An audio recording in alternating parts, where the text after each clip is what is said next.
안녕하셨습니까? 벌써 3월하고도 오늘이 20일입니다. 그러니까 1년 가운데 4분의 1이 지나가고 있습니다. 어떻게 보면 인생이라고 하는 것이 참 짧은 것인데 그 가운데에서 1년, 우리는 하루살이를 하루살이라고 합니다. 왜냐? 하루밖에 살지 못하기 때문입니다. 그런데 우리 불교 세계관에서 바라보면은 인간 세상이 도리천의 하루살이라고 합니다. 즉 사천왕천의 하루는 인간 세상의 50년입니다. 도리천의 하루는 인간 세상의 100년입니다. 그러니까 우리는 도리천의 하루살이입니다.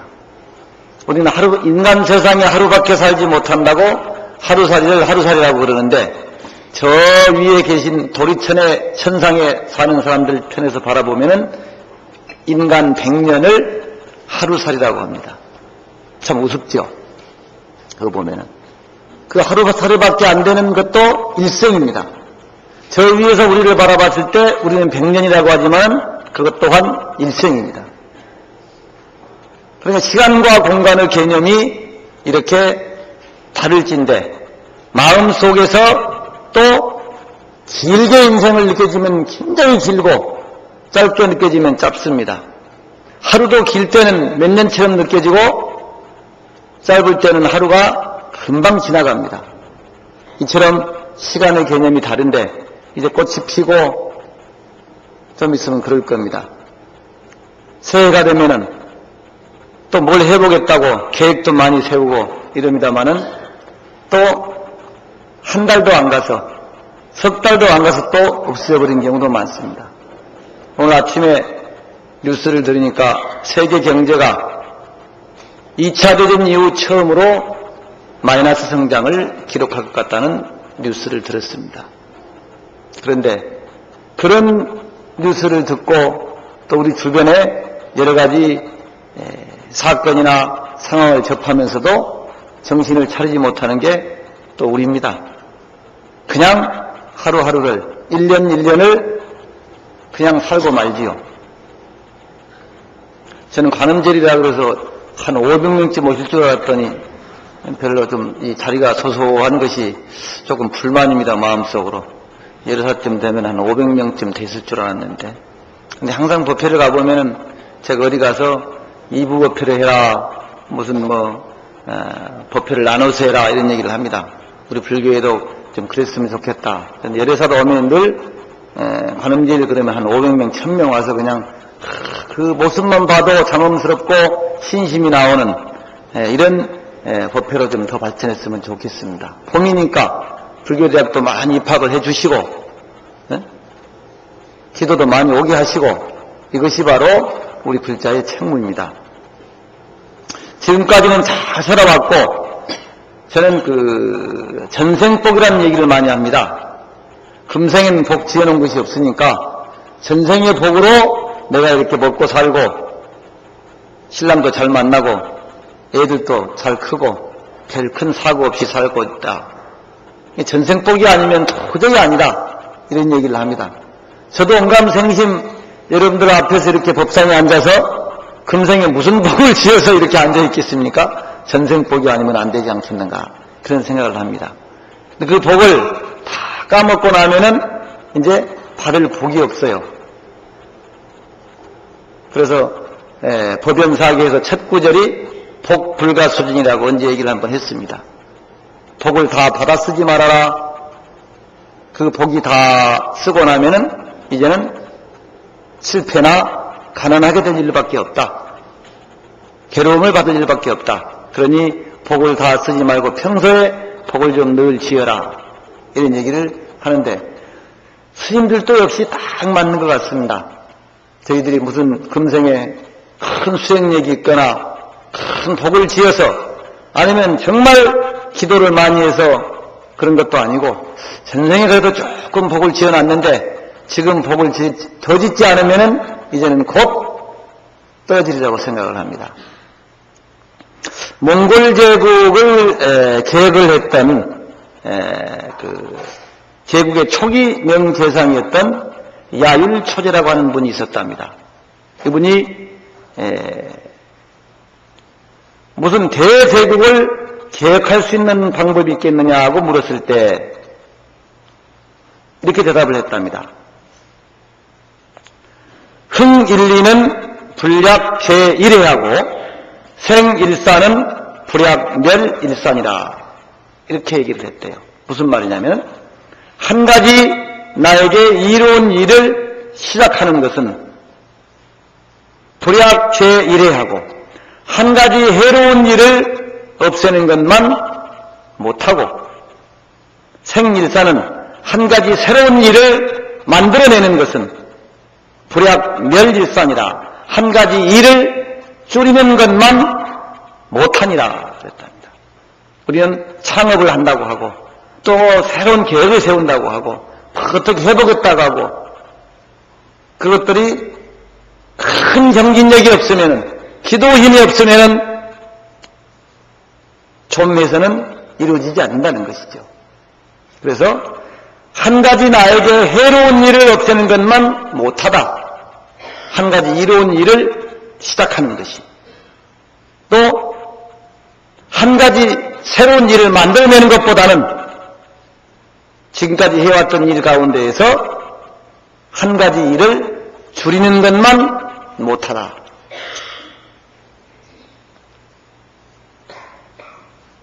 요즘 사람들 절에 오라, 공부해라, 기도해라 그러면 다 바쁘다고 합니다. 왜냐? 일을 너무 많이 만들었기 때문입니다. 계획을 너무 많이 세웠기 때문입니다. 그런데 그렇게 많은 일을 만들고 인연을 만들고 계획을 세우고 했어도 변화는 별로 없습니다. 그러니까 이 말이 딱 맞는 것입니다. 한 가지 나에게 있어서 해로운 일을 없애는 것이 더 낫고 한 가지 쓸데없는 일을 줄이는 것이 더 낫다는 얘기입니다. 우리는 인연을 너무 많이 지어놓고 있어요. 그래서 나이가 들어갈수록 다 나이 드신 분들이니까 새로운 인연을 만들기보다는 지금까지 인연을 더욱더 소중하게 생각하고 좋은 인연으로 발전시켜 나가는 것이 훨씬 나을 겁니다. 지금 어떤 인연을 만들어서 얼마나 친해지고 얼마나 그 속을 알고 얼마나 유익하겠습니까? 물론 그런 일도 있겠지만은 그래서 더 잘 살기보다는 지금까지 살았던 모습, 지금까지 수행했던 모습, 공부했던 모습을 유지하기가 더 어렵다는 겁니다.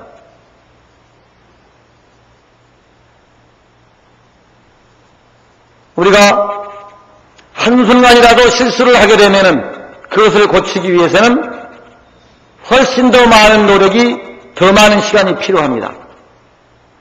마치 작가가 작품을 만들다가 작은 실수를 하게 되면은 새로 만들기보다도 고치는 것이 훨씬 더 어려운 것과 같은 이치입니다. 지난번에 말씀을 드렸는지 모르겠습니다. 세상은 습관이 만든다고 합니다. 습관이 나를 만듭니다.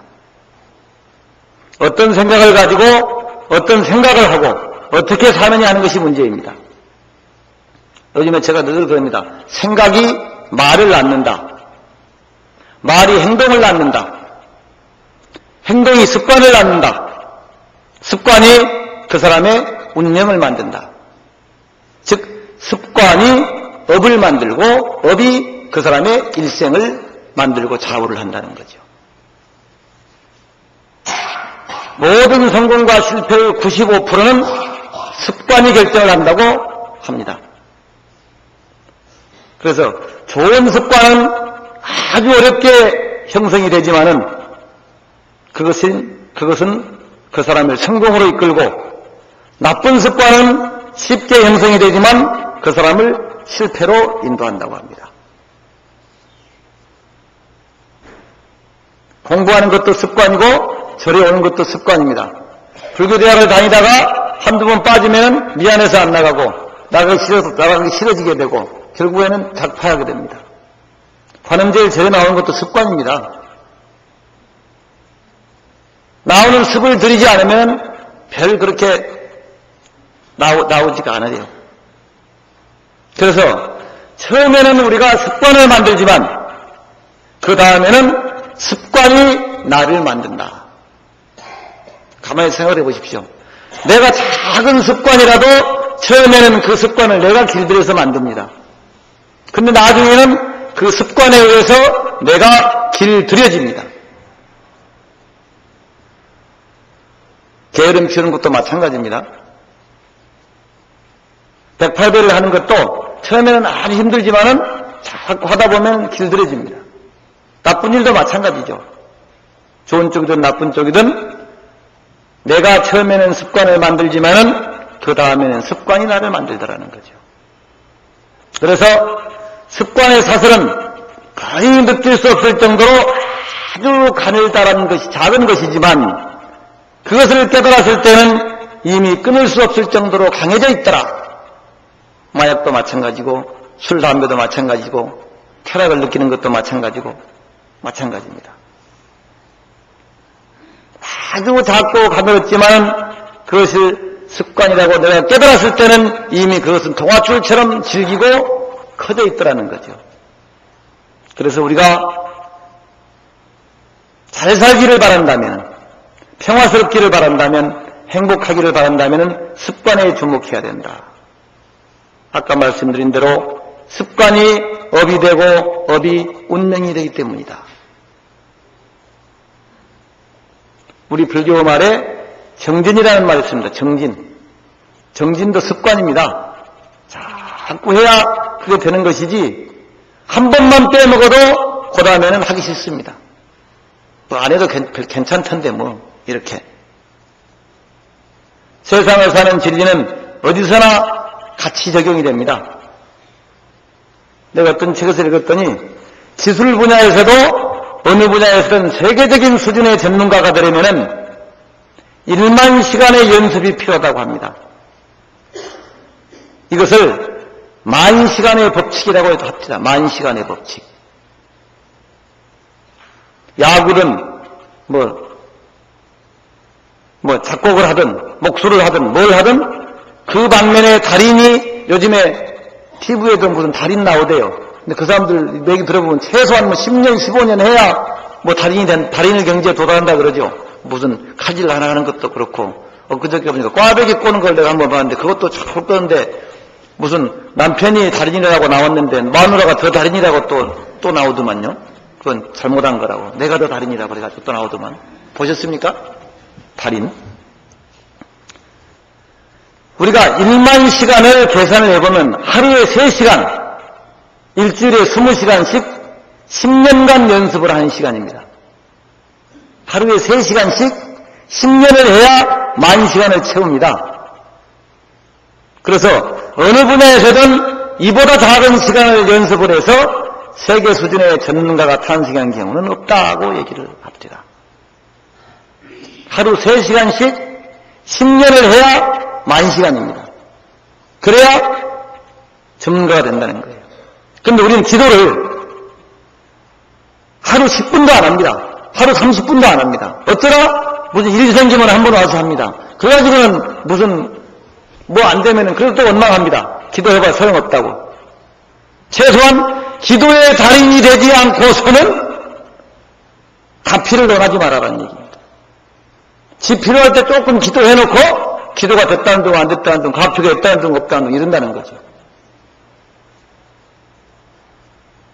저도 참 많이 깨어릅니다. 저녁에 늦게 들어가고 어디 지방 갔다 오고 하면 새벽 예불 나가기 싫고 그러는데 대중이 나오니까 안 나갈 수가 없는 거예요. 행자도 나오지 무슨 보살도 나오지. 그러면 또 요즘 제 템플스테이를 해요. 템플스테이 하는데 예불 나오는데 주지가 안 나가면 그것도 막 대망신이잖아요. 그러니까 내가 나가기 싫어도 억지로 나가서는 나가는 거예요. 그래도 그게 습이 되는 거예요. 그게 나가는 것이. 그러니까 공부를 하고 싶어서 하는 게 아니라 대중이 신도가 공부를 시키는 겁니다. 신도가. 즉 환경이 공부를 시키는 거예요. 환경이 게으르지 않게 만드는 거예요. 그래서 책에서 보니까 위대함을 낳는 매직 멤버 1만 시간의 법칙 이렇게 써 있습니다. 모든 것을 성취하기 위해서는 최소한 달인의 수준에 도달해야만이 성취가 되고, 달인의 수준에 도달하기 위해서는 1만 시간을 투자를 해야 된다. 1만 시간을. 저희 절에 교사님 한 분이 100만 배를 2번을 했어요.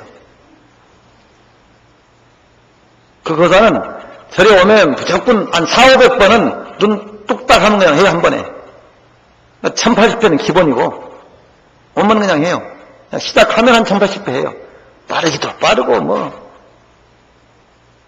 그래서 1만 배를, 아니야, 100만 배. 100만 배를 2번을 했어요, 100만 배를. 만 배가 아니고, 만 배는 뭐, 3,000배 3번만 하면 되니까. 100만 배를 2번을 했어요, 100만 배를. 지금도 하고 있어요. 2번 끝나고 또 하고 있어요. 그러니까 건강도 좋아지고 생각도 좋아지고 주변 사람과 화합도 잘하고. 옛날에는 참 꼴통이었습니다. 그 절하기 전에는. 근데 100만 배를 하고 나더니 꼴통이 쫙 돌아왔어요. 그 100만 배를 지내고 천도제를 탁 지내고 또 100만 배 지내고 100만 배 하고 또 천도제 지내고 이랬어요. 그래서 일이 잘 풀릴 수밖에 없잖아요.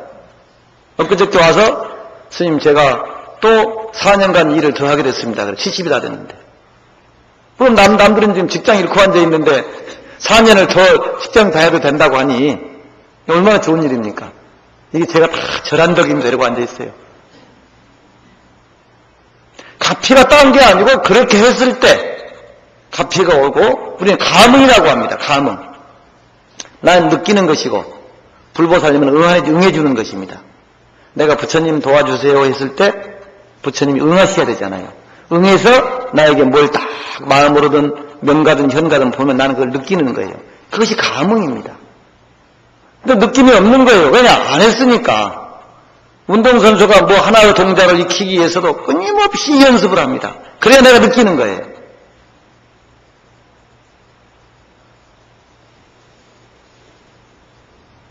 그래서 강한 리더가 끝까지 가는 것이 아니라 끝까지 가는 사람이 성공한 리더가 된다는 말도 있습니다. 강한 지도자가 끝까지 갈 수 있는 것이 아니라 끝까지 가는 사람이 성공한 지도자, 성공한 리더가 된다. 끝까지 갈 수 있는 건 뭐냐? 습관이고 정진밖에 없는 것입니다. 이런 얘기를 듣고도 다음 달 가늠죄를 안 나온다 그러면 이제 안 되는 거예요, 이게. 이런 얘기를 듣고도. 그래서 정진과 끈기와 습관을 대신할 수 있는 것은 없다. 그 어떤 재능도 끈기를 대신하지는 못한다. 습관을 대신하지는 못한다. 정진을 대신하지는 못한다. 그래서 성취는 가장 끈기 있는 사람에게, 좋은 습관이 있는 사람에게 주어진다. 습관 가운데서 가장 중요한 것이 감사입니다. 감사. 원망이나 불평이나 불만의 습관을 들이면 끊임없이 그렇게 또 됩니다. 근데 감사의 습관이 잘 안 들여져요. 지잘난 맛에 사니까. 인생에는 드러나지 않는 질서가 있는데 우리가 가진 것에 대한 감사가 언제나 우리가 갈망하는 것에 대한 획득보다 선행되어야 한다는 것입니다.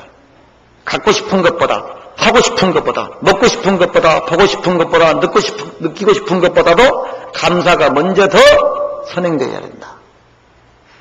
그래서 감사는 늘 먼저 하고, 감사는 언제나 오늘 지금 하고, 또 이루어지고 나서 감사를 해서는 안 된다.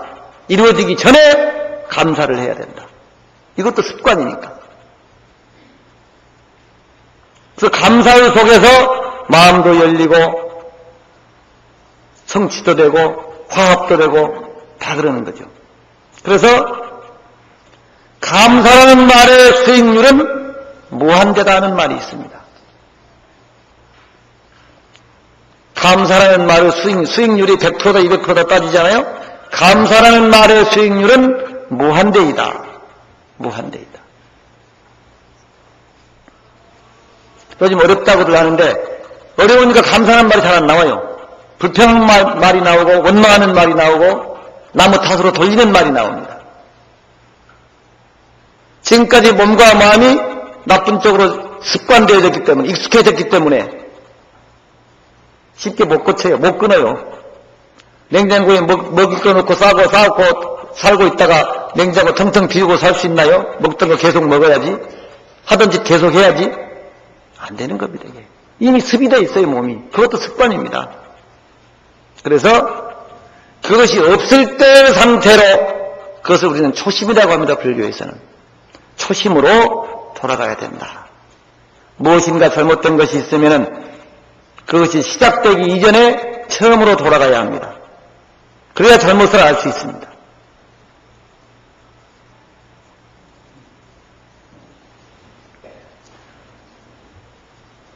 마쓰시다 전기회사를 창립했던 고노스케라는 사람이 성공한 3가지 이유를 다음과 같이 서술하고 있습니다. 첫째는 집이 몹시 가난해서 어렸을 적부터 구두 닦기도 했고 신문팔이도 했고 이렇게 하면서 많은 고생을 통해서 고난을 통해서 세상을 필요한 데 많은 경험을 쌓을 수 있었다. 이것이 성공 요인이다. 요즘에요, 제가 그 학생들이나 젊은 사람들 캠프스테이 들어오면은요, 할 줄 아는 게 아무것도 없어요. 전부 여러분들의 책임입니다. 엄마의 책임입니다. 엄마가 다 해줬어요. 먹는 거, 입는 거, 자는 거, 씻는 거, 깨우는 것, 학교 보내는 것, 학용품 챙겨주는 것, 전부 엄마가 다 해줬습니다. 그래놓고는 무슨 적응력이 없니, 사회성이 없니, 뭐 이러고 앉아있어요. 좀 어렸을 때부터 습관을 들여주라는 거죠. 그래 가족들이 와요. 젊을 때 가족이 오면 효과가 제일 좋아요. 가족이 와서 어머니 아버지 대화도 하고 아들하고 딸하고도 대화도 하고 이러면서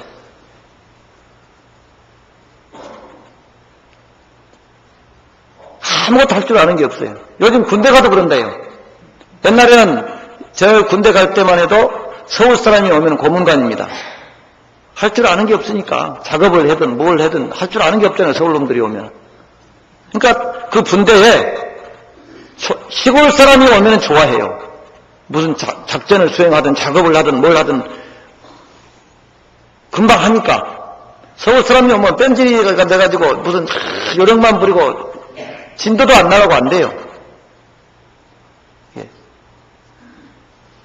그러니까 시골 출신이 오면은 이등병이 와도 일을 잘 하는데 병장 다 되도록 일을 잘 못하는 게 서울 출신입니다. 그래서 고문관이에요. 예.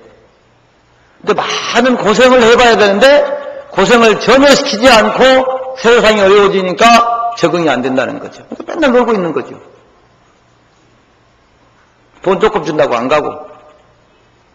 그러니까 대학 졸업하고도 무슨 더 배울 것도 많고 대학원도 많고 외국도 갔다 와야 되고 뭣도 해야 되고 그러다 보면 결혼도 35살 돼야 하고 요즘에 보니까 결혼 정령이 다 30살이 넘더라고 보니까. 다 그러죠. 20대 결혼한 사람은 행복한 사람 같더라고 내가 내 주변에도 보니까. 다 남자고 여자고 33살, 34살, 32살, 35살 이러고 앉아있더라고요. 그러니까 30 전에 시집장가 못 간다고 뭐 옛날에 고민은 지금은 전부 30이 넘으니까 그것도 어떤 세상의 한 단면입니다. 예. 그래서 많은 고생을 통해서 경험을 쌓을 수 있었다. 둘째는 태어났을 때부터 몸이 몹시 허약해서 항상 운동에 힘써왔기 때문에 건강을 유지할 수 있었다. 저도 허리가 아파서 한 열흘 고생을 했는데 아플 때는 별짓을 다 해요. 이것도 하고 저것도 하고 스트레칭도 하고 약도 먹고 하는데 조금 저도 나아지니까 스트레칭도 안 하고 약도 안 먹고 또 그래져요. 결국은 허약함으로 인해서 평생을 꾸준히 운동을 해서 성공할 수 있었다. 이런 얘기입니다. 세 번째는 초등학교도 못 다녔기 때문에 모든 사람을 다 스승으로 여기고 누구에게나 물어가며 배우는 일에 게을리하지 않았다. 이렇게 얘기하고 있습니다. 제가 웃으면서 그래요. 보살님들만 더 계시니까, 보살님들 안 계시니까 50 넘으면은 학력이 같다 그럽니다. 제가. 요즘 그런 얘기 하죠. 너무 무식한 얘기인가요, 제가? 그만큼 공부를 안 한다는 얘기입니다. 책을 안 본다는 얘기입니다. 초등학교도 안 나온 사람도 열심히 책도 보고 공부도 하면 50 넘으면 대학 나온 사람보다 낫고, 대학 나온 사람도 책 안 보고 50 넘어가면은 초등학교 나온 사람보다 못하다는 거죠. 그래서 50이 넘어가면은 학력이 같다, 이런 얘기를 합니다.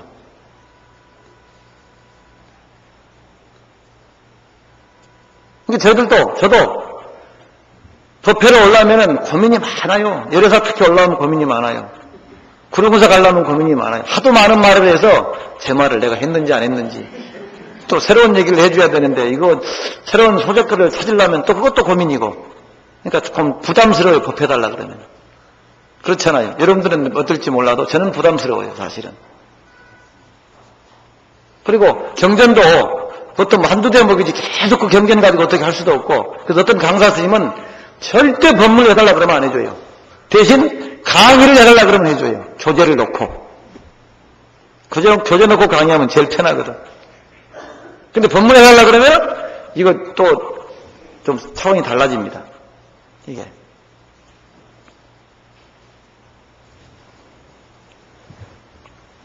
어디 한 구절에 읽은 글을 또 좀 소개를 할까 합니다. 어디서 재밌는 얘기를 하나 읽었는데, 인생에 대한 정의를 했어요. 인생에 대한 정의를. 그랬더니 그 인생에 대한 정의를 B2D라고 했어요. 내가 어디서 또 써먹은 얘기인데, B2D. 인생은 B에서 D까지. B는 뭐냐? 버스, 태어남입니다. 태어나는 거. D는 데스, 죽음입니다. 인생은 태어나서 죽는 것이다. 이렇게 정의를 했어요. 그 이상도 그 이하도 아니라는 것입니다. 그런데 이 B와 D 사이에는, 태어남과 죽음의 사이에는 반드시 존재하는 것이 한 가지 있다. 그것이 C라는 것입니다. C가 뭐냐? 초이스입니다. 선택. 우리는 태어나면서 죽을 때까지 수많은 선택 속에서 살 수밖에 없다는 것이요. 이것이냐 저것이냐. 먹는 것도 선택입니다. 자는 것도 선택, 입는 것도 선택, 남편 고르는 것도 선택, 아들, 딸 낳는 것도 선택. 죽을 때까지 관을 뭘로 할 것인지, 화장할 것인지, 매장할 것인지, 제사를 지낼 것인지 안 지낼 것인지, 모든 것을 선택을 하면서 살 수밖에 없다는 거예요. 그 선택을 잘하는 사람이 지혜로운 사람이고 복받은 사람입니다. 또 선택을 잘할 수 있는 조건이 공부하고 정진하고 다른 생각을 가져야만 선택이 잘 되는 것이지, 그렇지 않으면 또 엉망한 선택을 해버려요. 문제는 내가 선택하는 삶이 되어야지 선택당하는 삶이 되어서는 안 된다는 것입니다. 즉 인생은 주어지는 것이 아니라 선택하는 대로 살게 된다는 것입니다. 그래서 절대적으로 좋고 나쁜 것은 없는 거죠. 우리 생각이 그렇게 만들 뿐입니다. 그래서 마음먹은 만큼 행복해질 수 있다고 했습니다. 그래서 저는 행복은 느끼는 자의 것이다, 이런 얘기를 자주 합니다. 마음먹은 만큼 행복해진다.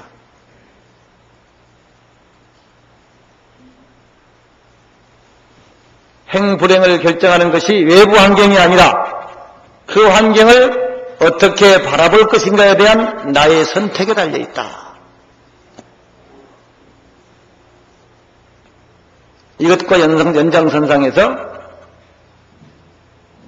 세상에는 버려야 할 것과 버려서는 안 되는 두 가지가 있습니다.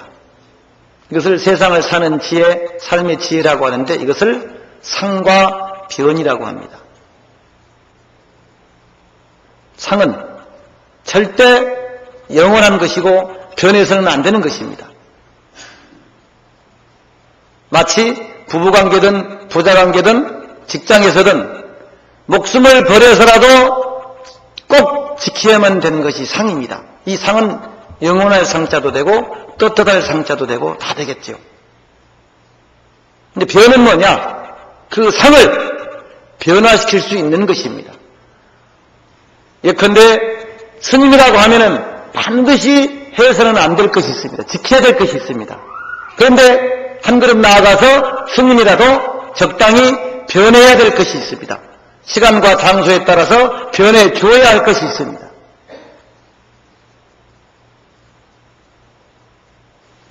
제가 웃으면서 어디 회식 자리 가서 맥주를 한두 잔 줘요. 회식하고 막 이렇게 뭐 파티하고 하면서.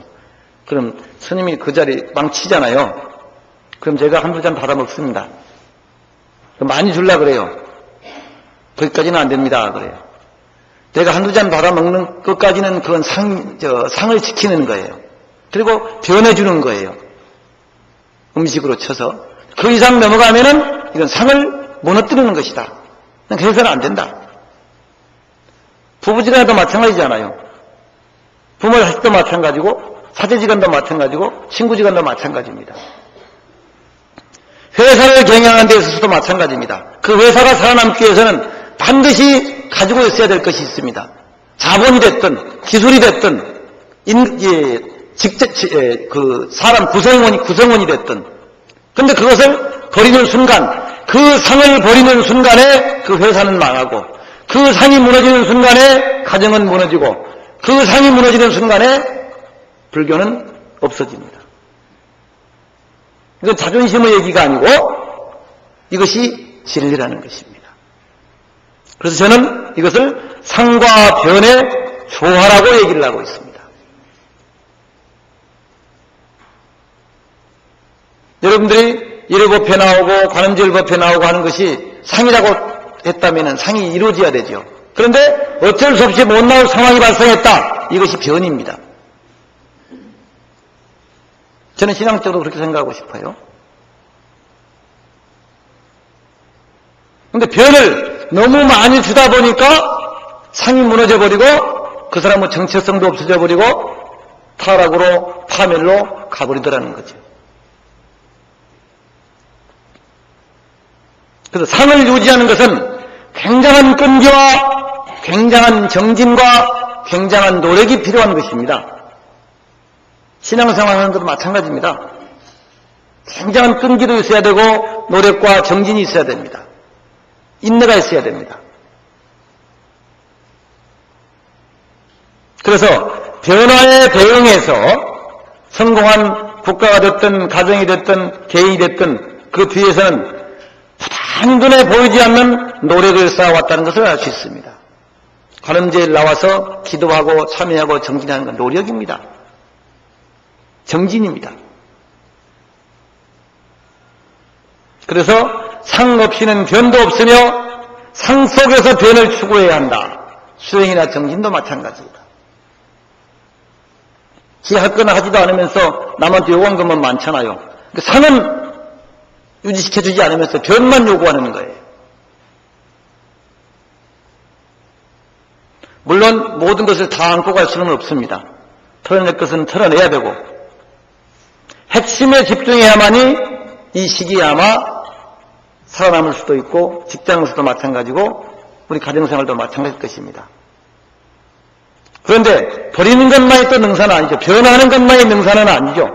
그러니까 우리가 대한민국의 정체성, 우리나라 문화의 정체성, 불교 신자로서의 정체성, 그러니까 너무 변하다 보니까 불교는 그래 편한 게 불교야 이러다 보니까 불교 정체성이 없어지니까 저 사람이 불교 신자인지 때로는 기독교 신자인지 천주교 신자인지 무교인지 안 나타나는 사람이 있어요.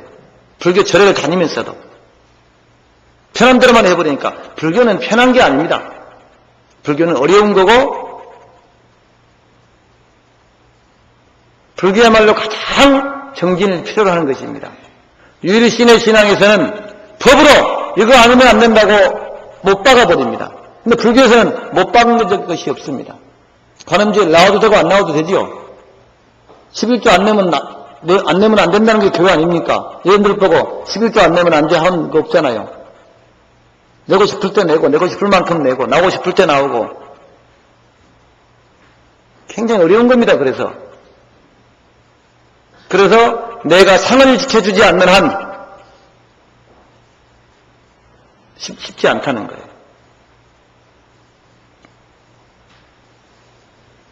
우리 문화재도 마찬가지잖아요. 문화재에 대한 관념이나 이런 것들이 없이 쉽게 하다 보니까 우리 문화재가 다 없어지고 말잖아요.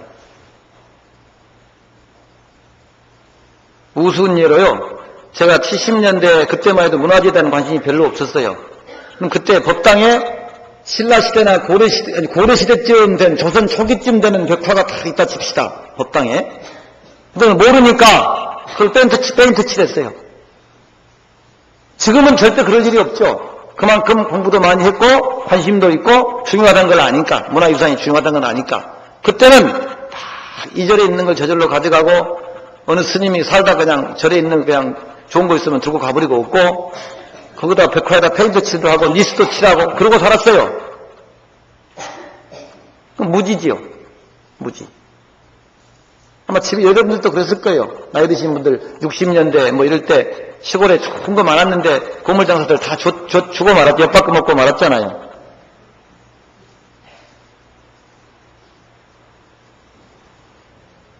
그래서 버리는 것뿐 아니라 버리지 않기로 결정하는 것 또한 굉장한 용기와 지혜를 필요로 하는 것이다.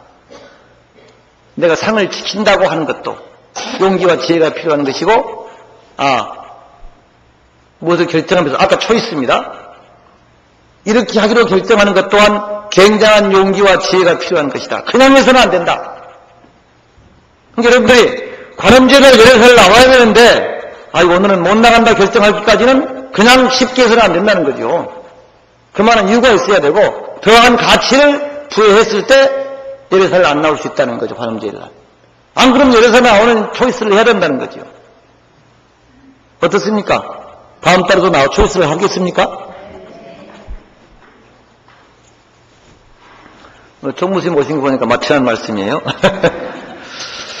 네, 이 시대는 참 어려운 시기입니다. 지혜스럽게 살지 않으면은, 그러니까 부처님한테 참 주변 사람을 부처님으로 섬기고 감사하는 마음을 품지 않으면은 극복할 수 없는 시대입니다. 따라서 늘 부처님을 찾고 머리를 숙이면서 주변 사람을 부처님 대하듯이 그렇게 낮추지 않으면은, 겸손하지 않으면은, 화합하지 않으면은 살 수 없는 시대가 되었습니다.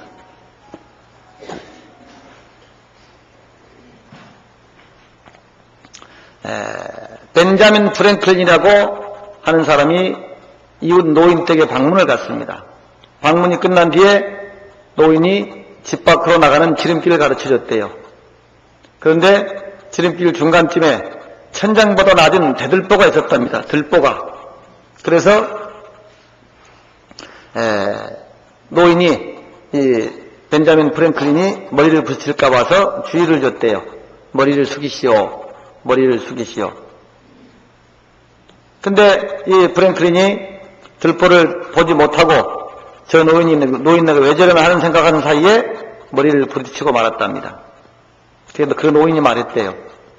이보게나 젊은이, 세상을 살아가면서 머리를 자주 숙이면 숙일수록 그만큼 숙인 만큼 부딪히는 일이 없을 걸세. 그랬답니다. 그래서 이 벤자민 프랭클린이 평생 그 말을 잊지 않고 살았답니다. 머리를 숙이면 숙일수록 숙인 만큼 부딪히는 일이 줄어든다. 부딪히는 일이 없어진다. 이 시대에 한번 새길 말 같습니다. 습관을 그렇게 들이면은 사람은 그렇게 만들어져 갑니다. 그렇게 만들어지면 그 습관이 나를 지배하게 됩니다. 좋은 습관은 나를 행복하게 만들지만은, 좋지 않은 습관은 내가 습관을 들이지만은 그 습관에 의해서 그 습관이 나를 만들어 갑니다. 어려울수록 절에를 자주 나오셔서 기도하시고 참여하시고 공부하시고 주변을 살피는, 그래서 숙이는 그런 조화스러운 삶을 살 때 금년 한 해도 또 잘 지나갈 수 있지 않을까. 저 도리천에서 저 하루살이들 사는 거 봐라 하고 우리는 하루살이한테 저놈 하루살이들 하고 손으로 탁 치면 죽어버리는 게 하루살이입니다. 저 위에서 똑같습니다. 우리는 도리천에 하루살이라는 생각을 했을 때 그 하루를 과연 어떻게 살아야 될 것인가? 그 가르침을 우리가 부처님의 가르침 속에서 찾고 부처님께 머리 숙이고 주변을 부처님처럼 섬기고 살 때, 머리를 숙이고 살 때 그만큼 부딪히는 일은 줄어들고 평화스러운 일은 많아질 것이다. 오늘 다음 달 혹시 관음제일 한번 와봐야 될지 모르겠네요. 만큼 왔는지 더 왔는지. 오늘 참석하신 분들 한 달 내내 평화스러운 날들이 이어지기 기대하겠습니다. 네, 힘들어 주십시오.